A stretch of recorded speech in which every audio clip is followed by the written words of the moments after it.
साथ साथ वो वीरान जंगल आबाद होना शुरू हो जाता है। लोग आने लगते हैं, बस्तियां बसने लगती हैं और जल्द ही वो जगह एक शहर की शक्ल इख्तियार कर लेती है। शहजादी की अक्ल, रहमदिली और मेहनत की शोहरत दूर दूर तक फैल जाती है। ये बात आखिरकार उस बादशाह तक भी पहुंचती है जो कभी अपनी बेटी से खफा हुआ था। वो हैरानी से सोचता है, आखिर ये कौन सी शहजादी है जिसने इतने कम वक्त में इतनी बड़ी सल्तनत खड़ी कर दी।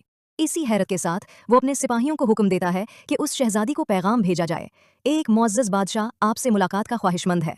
शहजादी ने सिपाहियों को जवाब भिजवाया, मेरी दावत सिर्फ इसी शर्त पर कबूल होगी कि बादशाह सलामत अपनी तमाम बेटियों को भी साथ लाएं। बादशाह ने हैरत के बावजूद ये शर्त कबूल कर ली और अपनी बेटियों को लेकर उस शानदार महल की तरफ रवाना हुआ जिसकी शोहरत अब चारों तरफ फैल चुकी थी। महल पहुंचकर बादशाह और उसकी बेटियां शानदार इस्तकबाल से मुतासिर हुए। महल की हर चीज, उसकी तामीर, सजावट, खुशबू, माहौल सब गैर मामूली था। शहजादी ने पर्दा किए रखा। वो अपने वालिद और बहनों से पर्दे में ही मिली। दावत के दौरान 7 रंग के खाने पेश किए गए। बादशाह हैरान था।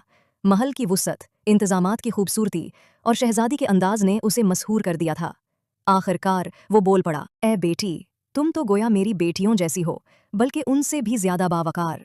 मैं तो तुम्हारे इसरार पर ही उन्हें यहाँ लाया हूँ, फिर हमसे ये पर्दा क्यों? शहजादी नरमी से बोली, इजाजत दें तो तैयार होकर आपके सामने आऊं? बादशाह ने सर हिला दिया। ये सुनते ही बहनों ने आपस में सरगोशियां शुरू कर दीं।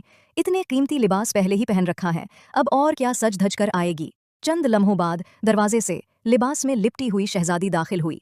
ये वही लिबास था जो शहजादी ने महल छोड़ते वक्त पहना हुआ था। बादशाह की नजरें उसे देखते ही चूक गईं। वो कदम ब कदम आगे बढ़ते हुए सोचने लगा, ये तो मेरी अपनी बेटी लगती है, वही जिसे मैंने जंगल में तन्हा छोड़ दिया था। क्या वाकई ये वही है? मगर ये कैसे मुमकिन है?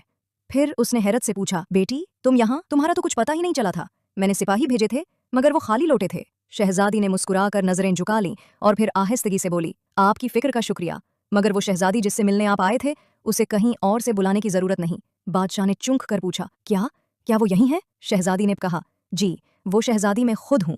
दरबार में सन्नाटा छा गया। सब की आंखें हैरत से खुली की खुली रह गईं। बादशाह ने एक कदम आगे बढ़ाया और हल्की लरसती आवाज में कहा, ये सब कुछ तुमने कैसे हासिल किया? तुम तो बिल्कुल तन्हा थीं। शहजादी ने पूरे एतमाद लहजे में जवाब दिया, याद है, मैंने कहा था कि मैं अल्लाह का दिया हुआ खाती हूँ और अपनी किस्मत का पहनती हूँ। ये सब उसी अल्लाह का करम है। आपने मुझे आजमाइश में डाला और मेरे रब ने मुझे अपनी नेमतों से नवाजा। ये महल, ये इज्जत, ये सब उसकी अता है। बादशाह के चेहरे पर नदामत और फख्र के मिले जले आसार नमूदार हुए। उसने धीमी आवाज में कहा, बेटी, आज तुमने मुझे वो सबक दिया है जो सारी जिंदगी न सीख पाया। शहजादी ने नरमी से मुस्कुराकर कहा,